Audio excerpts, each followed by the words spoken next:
تو اسلام پہ جو لوگ اعتراض کرتے ہیں کہ اسلام میں یہ غلط یہ غلط, فرض کر لو تھوڑی دیر کے لیے مان لیا بھائی اسلام غلط ہے, اب کیا کروں میں؟ اب میرے پاس یا تو عیسائی مذہب ہے یا ہندو ہے یا سکھ بن جاؤں یا میں ملحد ہو جاؤں, خدا ہی کا انکار کر دوں, تمام مذاہب کا انکار کر دوں. اگر اسلام پہ 10 اعتراضات ہوتے ہیں, الحاد پہ 1000 اعتراضات ہوتے ہیں, ہندو مذہب پہ 2000 اعتراضات ہوتے ہیں, عیسائیت پہ 3000 اعتراضات ہوتے ہیں. تو بھائی پہلے مجھے اب جو میں آپ پہ اعتراض کروں گا اس کا جواب دو. میں عیسائیت سے سیٹسفائی ہوں گا, پھر میں عیسائیت اور اسلام کو کمپیئر کروں گا آپس میں. سمجھ میں نہیں آ رہی میرا خیال ہے بات؟ تو کبھی بھی ایسا نہیں ہو سکتا کہ باطل آپ پہ اعتراض کرتے رہے, آپ جواب دیتے رہے, اس میں زندگیاں کھپ جائیں گی آپ کی, کچھ بھی حاصل نہیں ہوگا. وہ کوئی نیا اعتراض نکال کے لے آئے گا, کل وہ کوئی نیا اعتراض نکال کے لے آئے گا. تو بجائے اس کے کہ آپ جو لوگ حضرت عمر پہ اعتراض کرتے ہیں نا کہ حضرت فاطمہ کے ساتھ یہ کیا, حضرت فاطمہ کے ساتھ معاذ اللہ نقل کفر, سیدھا سیدھا ایک جواب دیا کرو کہ حضرت علی رضی اللہ تعالی عنہ اس وقت زندہ تھے یا نہیں تھے؟ سیدہ فاطمہ حضرت علی کی زوجہ تھیں یا نہیں تھیں؟ تو آپ نے یہ حضرت عمر پہ اعتراضات کر رہے ہو, ان کو برا بلا معاذ اللہ کہہ رہے ہو, حضرت علی نے کیوں نہیں کیا یہ کام؟ نہیں یہی بات میرا خیال ہے سمجھ. حضرت علی کیوں خاموش تھے کہ ان کی زوجہ کے ساتھ ظلم ہو رہا ہے, معاذ اللہ ان کی زوجہ کو مارا جا رہا ہے جس سے ان کا حمل ضائع ہو رہا ہے, معاذ اللہ میری بیوی کے ساتھ کوئی ایسا کرے میں خاموش رہوں گا؟ آپ ان کے ہاتھ پہ بیعت بھی ہو رہے ہیں, ان کو خلیفہ بھی مان رہے ہیں, اور حضرت عمر اور حضرت علی کے اتنے اچھے تعلقات کہ حضرت عمر جو کمیٹی بنا رہے ہیں 6 آدمیوں کی کہ میرے بعد کون خلیفہ ہوگا, اس میں سیدنا علی کا نام بھی ڈال رہے ہیں. واہ واہ واہ. حضرت علی کی زوجہ کے ساتھ اور پیغمبر کی صاحبزادی, ان سے بڑا کیا رتبہ ہو سکتا ہے؟ ان کے ساتھ معاذ اللہ ایک شخص اتنا ظلم کر رہا کہ وراثت معاذ اللہ نقل کفر وراثت نہ دے رہا ان کو, ان کا حمل ضائع کر دیا. اور حضرت علی کے اتنے اچھے تعلقات, حضرت علی سے ایک ضعیف روایت نہیں ملتی کہ حضرت عمر پہ انہوں نے طنز کیا ہو یا ان کو ظالم کہا ہو. اتنے اچھے تعلقات کہ عمر حضرت علی کے لیے کو خلیفہ کے لیے نامزد کر رہے ہیں اور ان کی بیٹی کو نکاح کا پیغام بھیج رہے ہیں. یہ شیعہ کتابوں میں بھی مل جائے گا آپ کو کہ حضرت علی نے, حضرت علی کی بیٹی سے کس کا نکاح ہوا ہے؟ حضرت عمر کا. شروع میں حضرت علی نے نکاح کا پیغام مسترد کر دیا تھا, صرف اس بیس پہ کہ آپ کی عمر زیادہ ہے, اس بیس پہ نہیں کہ آپ ظالم ہیں, آپ نے میری زوجہ کے ساتھ معاذ اللہ اچھا سلوک نہیں کیا, عمر کے ایج ڈفرینس کی وجہ سے. لیکن عربوں میں ایج ڈفرینس کو کچھ زیادہ ویلیو نہیں دی جاتی تھی. بعد میں حضرت عمر سے انہوں نے اپنی بیٹی کا نکاح کیا. تو یہ کیا بات ہے, اپنی بیٹی کا نکاح بھی کر رہے ہیں, ان کو داماد بھی بنا رہے ہیں اور ان سے مشورے بھی لے رہے ہیں. حضرت عمر کا کوئی مجلس ایسی نہیں ہوتی تھی اہم جس میں کوئی جدید مسئلہ آیا ہو اور انہوں نے سیدنا علی کو اس میں مشاورت کے لیے شریک نہ کیا ہو. اور حضرت عمر یقینی طور پر حضرت علی کو اپنے بعد نامزد کر دیتے, لیکن حضرت علی کی عمر کی کمی کی وجہ سے, روایات میں ملتا ہے کہ عمر کی کمی کی وجہ سے حضرت علی نے 6 افراد کی کمیٹی بنائی. سمجھتے ہو کہ نہیں سمجھتے؟ تو ہم ان کے آپس میں تعلقات دیکھتے ہیں, کوئی ان میں نفرت نہیں تھی, ایک دوسرے کی تعریفیں, ایک دوسرے سے محبتیں. لیکن آج لوگ مدعی سست اور گواہ چست بنے ہوئے ہیں. تو باقی یہ کہ انہوں نے جو سوال کیا ہے کہ حضرت عمر کے 3 طلاق والے مسئلے پر, وہ یہ میں نے جمعے میں بھی اس پر بیان کیا تھا. ایک خاتون کا کلپ وائرل ہو رہا ہے, وہ کسی اسکالر کو نا, مذہبی اسکالر کو انٹرویو دے رہی ہیں کہ عمر, یہ جو اہل حدیث حضرات کہتے ہیں نا حضرت عمر نے 3 طلاق کو 3 قرار دیا, نبی کے دور میں تو 1 ہوتی تھی, حضرت عمر نے کیا کر دیا, 3 طلاق کا قانون بنا دیا. تو میں نے تو خود اہل حدیثوں کی تحریریں پڑھی ہیں اس بارے میں کہ انہوں نے گھر اجاڑ دیا لوگوں کا, یہ کر دیا. حنفیوں نے نا, حالانکہ اگر گھر اجاڑنا ہے تو پھر تو حضرت عمر نے کیا, اور شیعہ صاف لفظوں میں کہتے ہیں یہ گھر اجاڑنے کا کام کس نے کیا, حضرت عمر نے. اہل حدیث صاف لفظوں میں نہیں کہتے کیونکہ ان کو پتہ ہے کہ عمر کی محبت ہے لوگوں کے دلوں میں, وہ حنفیوں پہ ڈال دیتے ہیں. میں نے خود اہل حدیث کا فتویٰ پڑھا ہے کہ انہوں نے 3 طلاق کو 1 قرار دیا اور نیچے لکھا کہ قرآن و سنت میں 3 1 ہوتی ہیں اور حنفی علماء کو اجازت نہیں ہے لوگوں کا گھر اجاڑیں وہ. حالانکہ یہ کام پہلے قرآن نے کیا, پھر پیغمبر نے کیا, پھر ابو بکر نے کیا, پھر عمر نے کیا, پھر عثمان نے کیا, پھر علی نے کیا, پھر 4 اماموں نے کیا, تمام صحابہ نے کیا, تمام تابعین نے کیا. 7ویں صدی ہجری میں ابن تیمیہ رحمۃ اللہ علیہ کا ایک تفرد تھا, انہوں نے کہا نہیں 3 1 ہوتی ہے. 700 سال تک امت میں اہل سنت میں آپ کو ایک فتویٰ بھی نظر نہیں آئے گا کہ جس نے 3 طلاق کو 1 کہا ہو. 7ویں صدی میں ابن تیمیہ نے کیا, ابن تیمیہ رحمۃ اللہ علیہ نے. پھر ان کے شاگرد نے بھی اپنے استاذ کی رائے کو فالو کیا، ابن قیم نے. پھر ابن قیم کے شاگرد ابن رجب حنبلی، انہوں نے بھی اپنے استاذ کو فالو کیا. لیکن آخر عمر میں ابن رجب نے رجوع کر لیا اور یہ سخت الفاظ کہے وَعَلَمْ أَنَّهُ لَمْ يَثْبُتْ عن أحد من الصحابة ولا من التابعين ولا من أئمة السلف المعتد بقولهم في الفتاوى في الحلال والحرام شيء صريح أن الطلاق بعد الدخول يحسب واحدة إذا سبق بلفظ واحد. کہ انہوں نے کہا کہ کسی ایک حدیث میں بھی ہمیں نہیں ملتا، کسی ایک صحابی سے بھی نہیں ملتا، کسی ایک تابعی سے بھی نہیں ملتا کہ رخصتی کے بعد 3 کو کسی نے ایک قرار دیا ہو. صاف لفظوں میں رجوع کیا کہ میرے استاذ ابن قیم اور ان کے استاذ ابن تیمیہ اس مسئلے میں واضح غلطی پر ہیں، اس کی کوئی حیثیت نہیں ہے. رجوع کر لیا انہوں نے. اس کے بعد فقہ حنبلی میں، چونکہ یہ حنبلی تھے، ابن تیمیہ بھی، ابن قیم بھی اور ابن رجب بھی، اس کے بعد فقہ حنبلی میں یہ 3 طلاق کو ایک کہنا ختم ہو گیا. آئی بات سمجھ میں؟ فقہ حنبلی میں بھی اتفاق ہو گیا 3 کتنی ہیں بھائی؟ 3 ہی ہوتی ہیں، کیونکہ یہ سب حنبلی مذہب کے بڑے بڑے ائمہ تھے. صدیوں یہ مسئلہ اسی طرح چلتا رہا. پوری امت میں 3 طلاقیں 3 ہوتی ہیں، 3 ہوتی ہیں، 3 ہوتی ہیں، یہاں تک کہ پھر شیخ بن باز جو سعودی عرب کے مفتی اعظم ہیں، جن کا تقریباً 15-20 سال پہلے انتقال ہوا، انہوں نے پھر ایک نئی رائے قائم کی کہ 3 کتنی ہوتی ہیں؟ 1 ہوتی ہیں. جب انہوں نے رائے قائم کی، ان کے استاذوں نے ان کی مخالفت کی. بن باز سے طلاق کے معاملے میں فتویٰ لینا جائز نہیں ہے. میرے پاس میں نے نیٹ سے پوری عبارتیں نکالی تھیں. ان کے استاذوں نے رد کیا کہ بن باز کا فتویٰ 3 طلاق کے معاملے میں اس سے بیوی حلال نہیں ہوگی، یہ اجماعی مسئلہ ہے. لیکن شیخ بن باز تھے، بڑی حیثیت تھی ان کی، تھے پرہیزگار آدمی وہ. لیکن ایک آدمی کی غلطی کو آپ پوری امت پہ کیسے تھوپ رہے ہو بھائی؟ پھر کیا ہوا؟ سعودی عرب میں یہ مسئلہ اختلافی بن گیا. پھر جب اختلافی بنا تو پھر ہوا یہ کہ شیخ بن باز کے استاذ اور تمام حنبلی علماء وہ سارے 3 کے 3 ہونے کا فتویٰ دیتے تھے.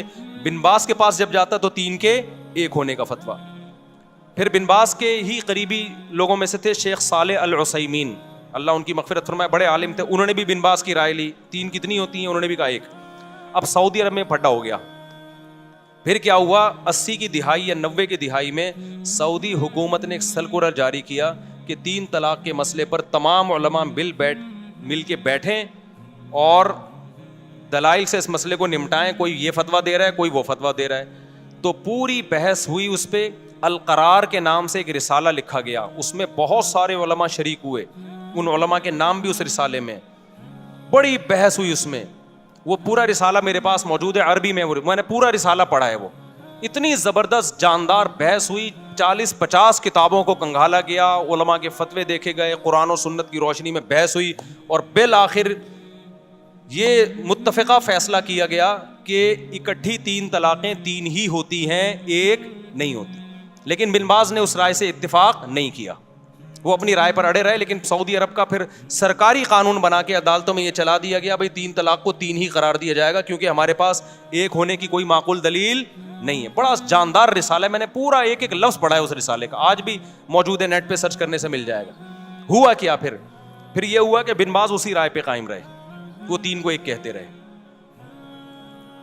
اب جب سعودی عرب کی کورٹ میں جب کیس جاتا عدالت میں تو کورٹ کہتی بھائی پورے علماء کا ایک فیصلہ ہے متفقہ، تو کورٹ سے 3 طلاق کو 3 ہی قرار دیا جائے گا. ہوتا یہ کہ لوگ کیا کرتے، جس کو بیوی رکھنی ہے وہ کورٹ میں جانے کے بجائے کہاں چلا جاتا؟ بن باز کے پاس چلا جاتا. وہی اختلاف دوبارہ شروع. حالانکہ اس مجلس میں علماء نے شیخ بن باز رحمہ اللہ تعالیٰ کو یہ نصیحت بھی کی تھی کہ اس طرح امت میں توڑ پیدا ہوگا.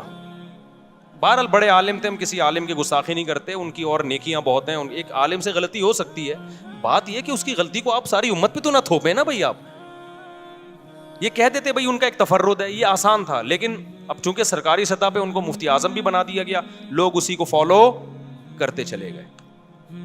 اس میں آسانی تھی، بیوی آرام سے حلال ہو رہی ہے، طلاق کا ریشو بھی اربوں میں بڑھ گیا، دھڑ دھڑ دھڑ طلاقیں. پھر ایک نتیجہ یہ نکلا کہ چونکہ گورنمنٹ لیول پہ ایک فتوے کی ویلیو ہوتی ہے، وہ سرکاری مفتی تھے.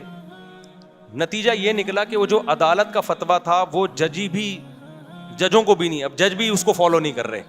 پھر اب جو جو محمد بن سلمان آئے، ان کے دور میں تو میرا خیال ہے کورٹ کو آرڈر دے دیا کہ 3 کو 1 ہی قرار دو. تو یہ اسلام نہیں ہے میرے بھائی، سمجھ رہے ہو؟ یہ ذاتی آراء ہیں بعض مفتیوں کی اسلام وہ ہے جو قرآن نے بیان کیا. الطلاق مرتان, طلاق 2 مرتبہ ہیں. اس میں قرآن نے نہیں کہا کہ اکٹھی دو یا ایک مہینے کے بعد دو. قرآن کہتا ہے فَإِن طَلَّقَهَا, تیسری دے دی تو فَلَا تَحِلُّ لَهُ مِن بَعْدُ, عورت تیسری کے بعد شوہر کے لیے حلال نہیں ہوگی جب تک دوسرے مرد سے نکاح نہ کر لے. تو یہ عمری قانون نہیں ہے, یہ قرآن کا قانون ہے. بخاری کی حدیث ہے, نبی صلی اللہ علیہ وسلم کی موجودگی میں عویمر اجلانی نے اپنی بیوی کو 3 طلاقیں دی. آپ صلی اللہ علیہ وسلم نے اس کو 3 ہی سمجھا, اس سے نکاح کو ختم سمجھا نبی صلی اللہ علیہ وسلم نے. بخاری کی حدیث ہے. اتنی ساری حدیثیں, میرا اس پر پورا ایک لیکچر موجود ہے, تو یہ کہیں بھی نہیں ہے. تو اس کو یہ کہنا عمری قانون, عمری قانون, یہ شیعہ لوگ یہ جسارت کر سکتے ہیں بھائی. اہل سنت اس کو عمری قانون نہیں کہتے. عمر وہ قانون نہیں بنائیں گے جو پیغمبر کے قانون کے خلاف ہو. سمجھتے ہو کہ نہیں سمجھتے؟ یہاں ابو خاتون نے یہ کہا میرا گھر اجڑ گیا 3 طلاق کے بعد, میں مجبور ہو گئی ہوں حلالہ کرنے پر. وہ رو رہی ہیں, میں مجبور ہو گئی کس پر؟ دیکھو باطل جب بھی کوئی بات کر رہا ہوگا نا, بیچ میں ایک گڑبڑ کر رہا ہوگا, وہ اسی سے وہ لوگ اس کی اس بات کو نہیں اس طرف جاتے اور رونا دھونا شروع کرتے ہیں, ہائے بیچاری کے ساتھ ظلم ہو گیا. اسلام نے عورت کو حلالے پر مجبور کیا ہے. قرآن نے جب یہ کہا 3 طلاقیں دینے کے بعد عورت پہلے شوہر سے نکاح نہیں کر سکتی جب تک عدت کے بعد دوسرے مرد سے نکاح نہ کر لے, اس سے ہم بستری نہ ہو جائے اور وہ طلاق نہ دے دے, پھر عدت کے بعد پہلے سے کر سکتی ہے. اسلام, قرآن, حدیث یہ کہہ رہی ہے کہ عورت یہ کر سکتی ہے, یہ نہیں کہہ رہا کہ عورت کو اسلام اس پہ کیا کر رہا ہے, مجبور نہ کرے. بھائی کس نے کہا ہے کہ یہ کام کرے وہ؟ یعنی ایسا ہوتا نا, مرد نے 3 طلاقیں دی ہوتی, پھر ہم جا کے عورت کی کنپٹی پہ بندوق رکھتے, اب تو دوسرے مرد سے نکاح کر, نہیں کرے گی گولی سے اڑا دیں گے ہم, تو یہ دائرہ اسلام سے خارج ہو جائے گی. تو اب تو اس کے ساتھ ریلیشن بھی, فزیکل ریلیشن بھی قائم کر, نہیں کیا ٹھا گولی سے اڑا دیں گے ہم تجھے. اب تو وہاں سے طلاق لے, نہیں طلاق لی ٹھا گولی سے اڑا دیں گے ہم تجھے. اب طلاق لینے کے بعد دوبارہ پہلے مرد سے تجھے نکاح کرنا پڑے گا, نہیں کیا ٹھا ہم گولی سے اڑا دیں گے. پھر عورت روتی بھی اچھی لگتی, ہائے ہائے میرے ساتھ کیا ہو رہا ہے, مجھے مردوں کے سے جو ہے نا ریلیشن قائم کروایا جا رہا ہے. بھائی اسلام نے کہا کہ اس مرد سے آپ کا نکاح اب ختم, اب آپ انجوائے کریں لائف کو, عدت کے بعد کسی اور مرد سے نکاح کریں. آپ آئی بات سمجھ میں؟ آپ اس مرد کے ساتھ زندگی گزاریں. اگر آپ کو وہ مرد سمجھ میں نہیں آ رہا, آپ کے پاس آپشن ہے, آپ اس سے طلاق مانگ سکتی ہیں. تو یہ بے عزتی کر رہا ہے اسلام یا عزت دے رہا ہے اس کو؟ آپشن ہے آپ کے پاس, ڈیورس مانگنے میں کوئی حرج نہیں ہے. صحابیہ کے ساتھ ایسا ہی ہوا, 3 طلاقیں ہوئی, دوسرے مرد سے انہوں نے نکاح کیا, ان کو وہ مرد سمجھ میں نہیں آیا, نبی کے پاس آئی, میں ان سے طلاق لینا چاہتی ہوں. اس میں کون سی بے عزتی کی بات ہے بھائی؟ پھر اگر وہ طلاق دے دے ٹھیک ہے, نہیں دے تو گزارا کرو اس کے ساتھ, دے دے تو عدت گزر گئی آپ کی, آپ جہاں چاہیں نکاح کریں, اس میں کوئی بے عزتی کی بات ہے؟ تو پرانے والے سے کرنا چاہیں وہاں بھی کر سکتی ہیں, اس میں کوئی بے عزتی کی بات ہے؟ کسی اور مرد سے نکاح کرنا جب بے عزتی نہیں ہے, تو پرانے والا جو اپنے بچوں کا باپ ہے اس سے نکاح کرنا کہاں سے بے عزتی ہو گیا؟ اصل میں اس میں تڑپے گا وہ جس کی بیوی ہے. عذاب میں کون آئے گا؟ مرد. بے عزتی مرد کی ہو رہی ہے, ٹھیک ہے نا, جس نے غصے میں طلاقیں نکال دی اور اب رو رہا ہے. اب اسلام کہہ رہا ہے نا نا نا نا نا, تیری یہ محبوبہ جس کو تو نے غصے میں چھوڑا ہے, اب یہ کسی اور کے نکاح میں جائے گی, اور تو تیرے لیے وہ رات کیا ہوگی, ایسے جیسے آگ کے انگاروں پہ لیٹا ہوا ہے تو, اور آئندہ یہ لفظ زبان سے نکالنے سے پہلے تو 100 دفعہ سوچے گا. عذاب میں تو وہ آئے گا بندہ. دوسری بات یہ, خواتین یہاں یہ کہتی ہیں کہ جب عورت کو طلاق ہو گئی, ٹھیک ہے جی, وہ مجبور نہیں ہے کہ حلالہ کرے, وہ مجبور نہیں ہے, لیکن وہ بیچاری جائے گی کہاں؟ اس کا گھر تو اجڑ گیا نا, تو اس لحاظ سے تو وہ مجبور ہی اپنا گھر بسانے کے لیے اس کو یہ پروسیس سے گزرنا پڑے گا. اس کا جواب سمجھیں, وہ اس کا جو گھر اجڑا ہے نا, اور نیا گھر بسنا ممکن نہیں ہے یا مشکل ہے, وہ اسلام کی وجہ سے نہیں, وہ اسلام کو فالو نہ کرنے کی وجہ سے. یہ بار بار میں بتاتا ہوں, کیونکہ صحابہ کے دور میں مرد نے اگر 3 طلاقیں دی اور عورت کا نکاح ختم, تو 20 رشتے اس کے لیے پہلے سے اچھے مردوں کے ہوتے تھے, کیونکہ ایک آدمی 2 3 بیویاں رکھتا تھا. لڑکیاں مارکیٹ سے کیا تھیں, شارٹ تھیں. لوگ انتظار کرتے تھے کسی کی بیوی بیوہ ہو یا طلاق ہو تو میں نکاح کروں اس سے, تو عورت کا گھر اجڑتا ہی نہیں تھا. اب جو گھر اجڑ رہا ہے وہ اسلام کی وجہ سے نہیں, بلکہ ایک بیوی پر جو اکتفا سب نے کر لیا ہے اور خواتین کے لیے رشتے نہیں ہیں, اس کی وجہ سے ان کے لیے مسائل ہو گئے ہیں. تو یہ 3 طلاق کے 3 ہونے کا قصور نہیں ہے, یہ قصور اس کا ہے کہ اچھے مرد مارکیٹ میں کیا ہو گئے ہیں, شارٹ ہو گئے ہیں. اس کو پتا ہے مجھے پہلے والا جیسا ملے گا نہیں, نہیں آئی میرا خیال ہے بات سمجھ میں. تو یہ عمری قانون نہیں ہے, یہ خدائی قانون ہے. حضرت عمر نے اس کو کیا کیا تھا, نافذ. اور پھر بھی اگر بات سمجھ میں نہ آئے تو میں نے آپ سے ایک بات کہی ہے کہ بجائے باطل کے اعتراضات کا جواب دینے کے آپ باطل پہ اعتراضات کرنا شروع کر دو. تو میرا باطل سے یہ اعتراض ہے کہ آپ کہتے ہو 3 طلاق کو 3 قرار دے کر عمر نے ظلم کیا. دیکھو 3 طلاق کے بارے میں حدیث کے الفاظ دیکھو, 3 طلاق کے ایک ہونے کے بارے میں جو اہل حدیث پیش کرتے ہیں کہ نبی کے دور میں 3 ایک سمجھی جاتی تھی, ابو بکر کے دور میں بھی, عمر نے 3 کو کیا کر دیا 3. ہم کہتے ہیں وہ جو نبی کے دور میں ایک سمجھی جاتی تھی اس کا مطلب یہ نہیں ہے جو اہل حدیث بیان کر رہے ہیں, اس کا مطلب دوسری حدیث میں آتا ہے کہ زمانہ جاہلیت میں 3 کو ایک سمجھا جاتا تھا, اسلام نے اس کو کیا کر دیا منسوخ. حضرت عمر کے دور میں بہت سے لوگوں کو پتہ ہی نہیں تھا کہ اب 3 ایک نہیں ہے, 3 3 ہی ہوں گی. حضرت عمر نے 3 کو 3 نافذ کر دیا. تو بہت سے لوگ سمجھے یہ کام کون کر رہا ہے, عمر کر رہے ہیں. اس کی مثال ایسے ہے جیسے صحیح مسلم ہی کی حدیث ہے کہ نبی کے دور میں ہم متع کیا کرتے تھے, جابر بن عبداللہ کہہ رہے ہیں رضی اللہ عنہ. ابو بکر کے دور میں بھی ہم متع کیا کرتے تھے, عمر نے متع پہ کیا لگا دی, پابندی لگا دی. ہم اس کا جواب کیا دیتے ہیں, بھائی متع تو نبی کے دور میں حرام ہو گیا تھا, ابو بکر کے دور میں بھی حرام تھا, عمر نے جو پابندی لگائی تو وہ جو کام نبی کے دور میں حرام ہو گیا تھا عمر نے اس کو نافذ کر دیا. لیکن نبی کے دور میں جب متع حرام ہوا تو سب کو پتہ نہیں تھا کہ حرام ہے, وہ جائز سمجھ کے کر رہے تھے. ابو بکر کے دور میں بھی کرتے رہے کیونکہ اس خبر پھیلی نہیں تھی اس حرام ہونے کی. حضرت عمر نے لا بنا دی, اب جو متع کرے گا وہی سزا دوں گا جو زانی کو دیتا ہوں میں. اس قانون کی وجہ سے سب کو پتہ چل گیا متع حرام ہے, تو نسبت کس کی طرف کر دی, عمر کی طرف. تو اسی طرح 3 طلاق 3 ہو چکی تھی نبی کے دور میں, پتہ نہیں تھا لوگوں کو. اب سمجھو کہ جو یہ کہتا ہے نا کہ عمر نے ہمارے گھر اجاڑے ہیں معاذ اللہ 3 طلاق کو 3 قرار دے کے, آپ اس سے اعتراض کیا کرو کہ اگر 3 طلاقیں نبی کے دور میں ایک تھیں اس حدیث کی وجہ سے کہ عمر نے 3 کو 3 قرار دیا ہے, تو متع بھی کس نے حرام قرار دیا ہے, پھر عمر نے. لہذا آپ اگر عمر کو نہیں مانتے تو متع جیسی بےغیرتی کو بھی آپ کو ماننا بولو پڑے گا پھر آپ اسی جیسی حدیث کی وجہ سے. اور اگر آپ جواب میں کہتے ہو کہ نہیں متع تو نبی کے دور میں حرام ہو چکا تھا, تو ہم آپ کو یہ بھی دلیلیں دیں گے کہ 3 طلاقیں بھی نبی کے دور میں 3 ہو چکی تھیں. تو اب جو لوگ حضرت عمر پہ اعتراض کر رہے ہیں نا کہ عورتیں کہہ رہی ہیں, اب یہ میں اس خاتون کی طرف آتا ہوں کہ جو کہہ رہی ہیں کہ عمر نے 3 کو 3 قرار دے کے میرا گھر اجاڑ دیا. او بھائی عمر نے متع کو حرام قرار دے کے آپ کا گھر بچا لیا ہے بہت ساری عورتوں کا, کیونکہ عورت کبھی نہیں چاہتی کہ میرا میاں متع کرتا پھرے. وہ کیا خیال ہے, جس عورت کو پتا چلے میرا میاں 20 عورتوں سے متع کر چکا ہے اس کا گھر بسے گا؟ حضرت عمر نے متع پہ پابندی لگا کے کروڑوں عورتوں کا گھر بچا لیا کہ بیوی کے علاوہ تمہارے پاس کوئی آپشن نہیں ہے. متع پتہ ہے کیا ہوتا ہے جس کو یہ لوگ جائز قرار دیتے ہیں؟ متع یہ ہوتا ہے کہ جس کو کہا جاتا ہے حضرت عمر نے حرام قرار دیا, وہ والے متع کی بات کر رہا ہوں. کون سا متع حرام قرار دیا؟ متع یہ ہوتا ہے کہ آپ کسی عورت سے ایگریمنٹ کر لیں 1 سال کا یا 6 مہینے کا یا 1 ہفتے کا, کوئی بھی ٹائم متعین کر لیں, 2 گواہ ہوں, ایجاب و قبول ہو کہ ہم دونوں ایک دوسرے کے لیے حلال ہیں 1 مہینے کے لیے یا 1.5 مہینے کے لیے یا 2 مہینے کے لیے یا 1 سال کے لیے یا 10 سال کے لیے, کوئی بھی ٹائم متعین کر دیں یا 1 گھنٹے کے لیے. اٹ از کالڈ, بولو نا, متع.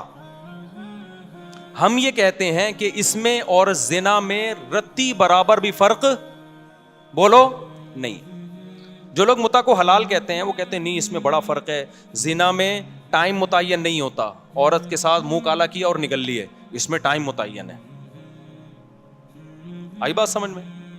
زنا میں گواہ نہیں ہوتے, اس میں کیا ہے, گواہ ہیں, یہ کوئی فرق نہیں. اچھا کہتے ہیں زنا میں جو اولاد ہوگی حلالی نہیں ہوگی, جبکہ متع سے جو اولاد ہوگی حلالی ہوگی.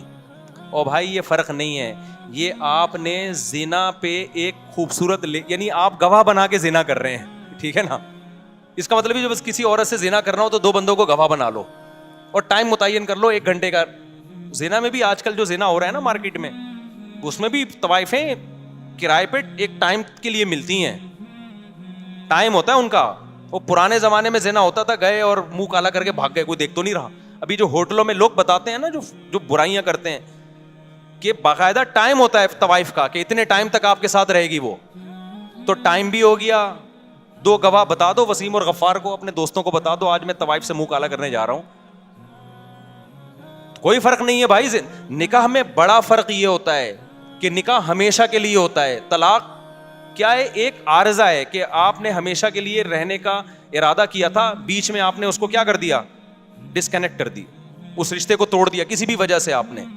تبھی نکاح میں اگر یہ شرط لگا دی جائے نا کہ میں اس سے نکاح کر رہا ہوں 2 مہینے کے لیے, تو نکاح کیا ہو جائے گا؟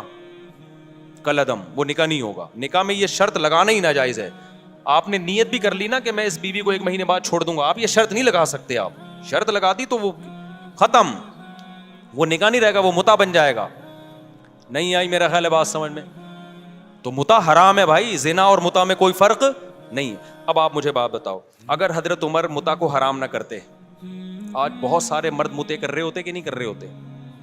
ان کے گھر بس جاتے. اور پھر حلال زنا میں تو آج جب مرد زنا کرتا ہے نا تو گھر نہیں بستا, بیوی طلاقیں لے کے چلی جاتی ہیں, جبکہ وہ زنا کو برا سمجھ رہا ہوتا ہے, بیوی سے سوری کر رہا ہوتا ہے, بیگم آئندہ نہیں کروں گا, غلطی ہو گئی. متع جس پہ عمر نے پابندی لگا کے عورتوں کے پر بڑا احسان کیا, ان کے گھر بسا لیے, وہ جب متع لوگ کرتے تو پکڑے جاتے تو بیگم سے کہتے بیگم حلال ہے. جیسے میں دوسری شادی کے بعد پکڑا گیا تھا تو میں نے کیا کہا تھا؟ حلال ہے یہ, لیکن شادی تھی نا وہ. تو جو متع کرتے ہوئے پکڑا جائے گا وہ کیا کہے گا؟ بھائی برا تھوڑی ہے, پابندی کس نے لگائی ہے؟ عمر نے. دیکھو صحیح مسلم کی حدیث ہے, نبی کے دور میں بھی ہوتا تھا, ابو بکر کے دور میں بھی ہوتا تھا, پابندی کس نے لگا دی؟ عمر نے. تو بتاؤ عمر عورتوں کا گھر اجاڑ رہا ہے یا بنا رہا ہے؟ عمر نے پابندی لگائی. کیا پابندی لگائی تھی؟ پابندی تو اس پہلے سے لگی ہوئی تھی. عمر نے بولا, حضرت عمر نے, اب جو متع کر کے آیا نا شادی شدہ کرے گا پتھروں سے مار کے رجم کروں گا, کیونکہ لوگ کہتے تھے یہ زنا نہیں ہے. حضرت عمر نے کہا ایسی کوئی دلیل نہیں سنوں گا میں, نہیں یہ بات میرا خیال ہے سمجھ میں. انہوں نے بولا کہ رجم کروں گا, پتھروں سے ماروں گا میں. یہ دلیل نہیں ہے کہ جی یہ گود گواہوں کی موجودگی میں ایجاب و قبول ہو رہا ہے. تو جو لوگ کہتے ہیں کہ متع حلال ہے تو انہوں نے عورتوں کا گھر کیا کر دیا؟ تباہ کر دیا. 3 طلاقوں کو جو 3 کہتے ہیں, چند عورتوں کا گھر تباہ ہوتا ہے لیکن بے شمار عورتوں کا گھر بس جاتا ہے. مرد کو جب پتہ چلتا ہے نا 3 لفظ زبان سے نکالے تو دوبارہ نہیں مل سکتی مجھے, یہ وہ کروڑ دفعہ سوچتا ہے زبان سے نکالتے ہوئے, بہت دفعہ سوچتا ہے, عبرت ہو جاتی ہے اس کو, لہذا اس سے گھر بستا ہے, ٹوٹتا نہیں ہے. چند کا تو ٹوٹتا ہے لیکن چند کی وجہ سے لاکھوں کا بس جاتا ہے. اور جنہوں نے متع کو حلال کر دیا تو خود عورت سوچے اپنے سینے پہ پتھر رکھ کے کہ آپ کا میاں ایک کام جائز سمجھ کے منہ کالا کر رہا ہو, آج اس عورت سے متع کیا. کیونکہ جب متع جو لوگ حلال کہتے ہیں پھر ان کی کوئی لمٹ تھوڑی ہے کہ 20 سے حلال ہے 21ویں سے حرام ہے. کہتے ہیں سب حلال ہے, بس حلال ہے, جتنا بچاؤ متع کرو. سمجھ میں نہیں آ رہی بات. اور جو لوگ متع کو حلال کہنے کے دلائل دیتے ہیں, میں ان سے ایک سوال پوچھتا ہوں کہ پھر آپ یہ کام چھپ کے کیوں کرتے ہو؟ اس کا مطلب آپ کا ضمیر اندر سے کہہ رہا ہوتا ہے کہ یہ اچھا کام, بولو. نکاح چھپ کے کیا جاتا ہے کھلے عام. کچھ لوگ چھپ کے دوسری شادی اس لیے کر رہے ہوتے ہیں کہ پٹنے کا خوف ہوتا ہے. وہ چھپن ایک الگ چیز ہوتی ہے کہ پٹیں گے سسرال سے, سسرال نہ ہوتا تو وہ بھی بتا کے کر رہے ہوتے, لیکن شرمندگی کی وجہ سے نہیں چھپ رہے ہوتے, سائڈ افیکٹ کی وجہ سے چھپ رہے ہوتے ہیں, اور چند دن چھپتے ہیں اس کے بعد بتا دیتے ہیں وہ بھی. لیکن متع کبھی بھی کوئی اوپنلی نہیں کرتا کہ حضرات ایک اعلان سماعت فرمائیے, جمعے کو میرا متع ہے, آپ لوگ تشریف لائیے گا, میں متع کر رہا ہوں اس سے, اور خاتون کہہ رہی ہوں کہ میں بھی متع کر رہی ہوں اس سے. بہت ہی کوئی غیرت لیس ہوگا تو یہ کام کرے گا. نکاح میں لوگ اپنی بیٹیوں کے لیے رشتے تلاش کر رہے ہوتے ہیں, مولوی صاحب سے دعائیں منگوا رہے ہوتے ہیں, مولوی صاحب میری بچی جوان ہو گئی ہے, کوئی اچھا ڈھنگ کا داماد مل جائے, نکاح کرنا چاہتا ہوں. چھپ کے نہیں کرتے, کھلے عام بتاتے ہیں. متع میں کوئی بتائے گا میری بیٹی متع کرنا چاہتی ہے, کوئی اچھا متع کرنے والا ہو. تو اگر عمر نہ ہوتے, حضرت عمر نے نا گورنمنٹ لا بنا کے پابندی لگائی, عمر نہ ہوتے تو متع کے بارے میں مسلمان کنفیوژن میں ہوتے, لوگ بہت سارے اس کو حلال سمجھنا شروع کرے. عمر نے غیرت والا کام کیا, انہوں نے بولا اب جو متع کر کے آئے گا ایسی کی تیسی کر دوں گا میں اسے. تو یہ عمر کا ہم پر کیا ہے احسان ہے کہ ہمارے گھروں کو بچایا عمر نے. ایک زنا پہ ہمیں حلال کا لیبل لگانے سے عمر نے بچا لیا. سمجھتا ہے نہیں سمجھتا. باقی جو غصے میں 3 طلاقیں دیکھے ہیں ان کے گھر اجڑتے ہیں, بھائی غصے میں کنٹرول کرو اپنے آپ. بلکہ عمر نے ہم پر احسان کیا کہ ہمیں غصے میں اپنی زبان پہ کنٹرول کرنا سکھا دیا, ورنہ دھڑا دھڑ دیتے رہتے, طلاق کو کھیل بناتے رہتے. آج بہت سے لوگ ہیں جب بات آتی ہے بیگم کو طلاق نکالتے ہیں. عورت کو اس سے تکلیف ہوتی ہے, ہم سب کچھ کر لیتے ہیں بھائی, طلاق نکالتے ہیں, ہم خود کانپنے لگتے ہیں, ابے بھائی یہ تو تیر ہے, کمان سے نکل گیا تو واپس نہیں آئے گا. کتنے کیسز لوگوں کے میرے پاس آتے ہیں. ہمارے محلے میں ایک صاحب تھے, لڑتے تھے نا بیوی سے, روزانہ لڑائی, پھر ان کو غصہ آتا طلاق دوں گا, کانپتے تھے یوں کر کے, کہتے میں تو دے دوں گا ہی, 10 سال سے کہتے رہے, نکالی نہیں. ان کو پتا تھا بھائی نکل گئی تو بیگم گئی ہم سے. کتنے لوگ, یہ تو آپ کے سامنے تو وہ کیس آ رہے ہیں نا جنہیں غصے میں دے دی ہے, ایسے بہت سارے کیس ہیں, بہت غصہ آیا نہیں تھی انہوں نے, اور جو غصے میں دے دیتے ہیں. تو اسلام یہ چاہتا ہے کہ جو آدمی پاگل ہے نا غصے میں, تو اس پاگل کا حق ہی نہیں ہے کہ بیوی رکھے وہ, کیونکہ جب غصے میں 3 نکال رہا ہے تو کل غصے میں چاقو بھی مار سکتا ہے, وہ کل غصے میں پسٹل بھی چلا سکتا ہے. آج بول دیتے ہیں مجھے غصے میں پاگل ہو گیا تھا میں نے دے دی ہے, میں کہتا ہوں بھائی تیرے پاس بندوق ہوتی تو غصے میں 3 فائر کر دیتا, تو کوئی عدالت چھوڑتی ہے آپ کو؟ اسلام میں غصے کے احکام قابل معافی نہیں. آپ نے غصے میں اگلے کا جبڑا پھاڑ دیا, اب پولیس آئی ہے, کیا ہوا, کہنا یار غصے میں ہو گیا سوری. کوئی دنیا میں کہیں بھی غصہ ایسی چیز نہیں ہے جو قابل معافی ہو, اور انسان کی آزمائش ہے ہی غصے میں میرے بھائی. نارمل میں تو کوئی بھی الٹے کام نہیں کر رہا ہوتا. تبلیغی جماعت کے ایک بزرگ تھے نا, ان کے پاس ایک شخص آیا, کہنے لگا میں غصے میں بیوی کو 3 طلاقیں دی, بہت شدید غصہ تھا. انہوں نے کہا یار آج تک ہم نے نہیں کبھی دیکھا کہ محبت سے بیوی کو کسی نے 3 طلاقیں دی, کہ جا میری پیاری تو مجھے بہت پیاری لگتی ہے تجھے طلاق ہے, ایسا کہیں نہیں ہوتا. تو غصے میں ہی تو پاگل ہوتے ہیں, اور پھر غصے میں ہی سزائیں ملتی ہیں. قتل جتنے ہوتے ہیں, ہمارے ایک دوست نے قتل کیا, مجھے آ کے بتا رہے, کہہ رہے ہیں غصے میں نے بندہ مار دیا, اپنے دوست کو مار دیا. کہہ رہے مجھے اتنی ندامت ہے کہ میرا سکون نہیں مل رہا مجھے. تو سارے الٹے کام کس طرح ہوتے ہیں میرے بھائی. ابھی ایک کیس چل رہا ہے, میں اس میں پڑھا ہوں سلو کے لیے. غصے میں اپنے چچا زاد بھائی کو بندے نے قتل کر دیا, اور اتنا رو رہا ہے کہ یار میں نے, میرا محسن تھا وہ, میرے بڑے بھائیوں کی طرح اس نے مجھے بچپن سے پالا. میرے پاؤں میں آ کے نا ناک رگڑ کے چیخیں مار کے رو رہا تھا بندہ قاتل. کہہ رہے مجھ سے کیا ہو گیا مفتی صاحب, میں نے اپنے چچا زاد بھائی جو میرے سگے بھائیوں کی طرح تھا میں نے مار دیا اس کو. اتنا رو رہا ہے. کیوں؟ غصے نے کیا کر دیا اس کو, پاگل. تو کیا کیس نہیں بنے گا, کیا پولیس چھوڑ دے گی؟ نہیں, یہی بات میرا خیال. اب اگر اس کو پولیس لٹکاتی ہے, عدالت لٹکاتی ہے پھانسی کے پھندے پہ, لوگ کہتے ہیں یار بیچارے سے غصے میں پسٹل چل گئی, اتنا رو رہا ہے یار, چھوڑو یار. قرآن کیا کہتا ہے, وَلَكُمْ فِي الْقِصَاصِ حَيَاةٌ, اے لوگو قصاص میں زندگی ہے. ایک لٹکے گا 20 لوگ قتل کرنے سے بچ جائیں گے. تو اسی طرح یہاں بھی ہے, 3 طلاقوں میں گھر بسانا ہے, اجاڑنا نہیں ہے. چند لوگ 3 دیں گے, ان عبرت کا نشان بنیں گے, باقی لوگ کی زبانیں بند ہو جائیں گی, بولیں گے بھائی کچھ بھی زبان سے نکالو, طلاق کا لفظ زبان سے نکالنے کا نہیں ہے. نہیں ہے بات میرا خیال ہے سمجھ میں. ابھی یہ کہتے ہیں نا اسلام میں طلاق بہت آسان ہے, بہت مشکل ہے اسلام میں, کیونکہ اس کا سائڈ افیکٹ بہت زیادہ ہے. دوسروں کے ہاں بظاہر بڑی مشکل ہے طلاق, لیکن بہت آسان ہے. ان کے یہاں ہندوؤں میں کورٹ وورٹ میں جانا پڑتا ہے, لیکن اتنی آسان ہے تبھی تو دھڑا دھڑ ہو رہی ہیں طلاقیں. ہمارے یہاں بہت آسان ہے لیکن حقیقت میں بہت مشکل ہے, تبھی ہمارا فیملی سسٹم کامیاب ہے.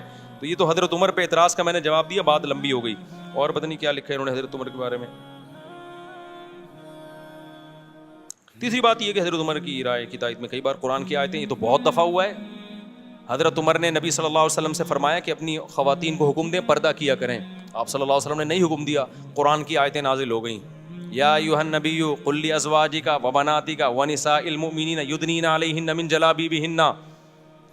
غزوہ احد میں یعنی اللہ نے حکم دے دیا کہ پردہ کروائیں اے نبی اپنی ازواج کو بھی, اور مومنین کی بیٹیوں کو بھی کہتے ہیں آپ پردہ کریں.